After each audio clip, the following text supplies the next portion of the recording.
We have many customers that are with us for many, many years. So from the start to really mature solutions, we have seen their journey and we have been part of that journey. And there are some learnings I can share.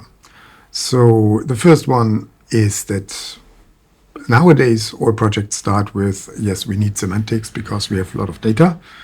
But second is also immediately it should come along with AI. Because nowadays people and companies want to know, how can we make use of AI? How can we create value out of that? So this is something that all new projects share. And this is where also my recommendation is, think these two things always together. A second recommendation that I would give is more like avoid a mistake.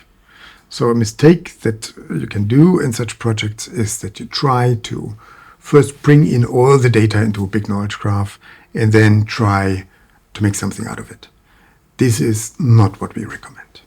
So the way how we propose to our customers to work is to start with a question, like the one that I mentioned earlier. I would like to be able to search the history of all our experiments that we did. Yeah.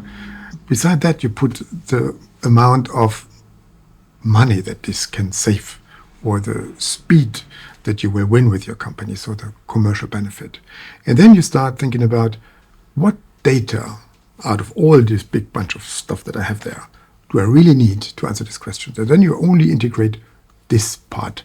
And then from question to question, you go from, let's say, high impact questions to lower ones, and step by step, you build up your knowledge graph solution. Big advantage is that your project is from the beginning on connected to the commercial benefit. This is important for your budget owner. Strongest recommendation, and maybe one more, would be to use open standards.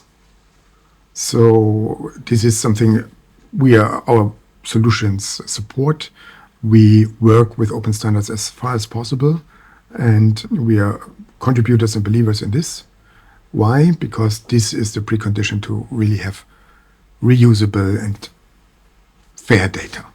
We learned earlier, fair data is important for AI, for everything. And so standards are key. And nowadays, I think, this is my closing word, it is also very important for digital sovereignty.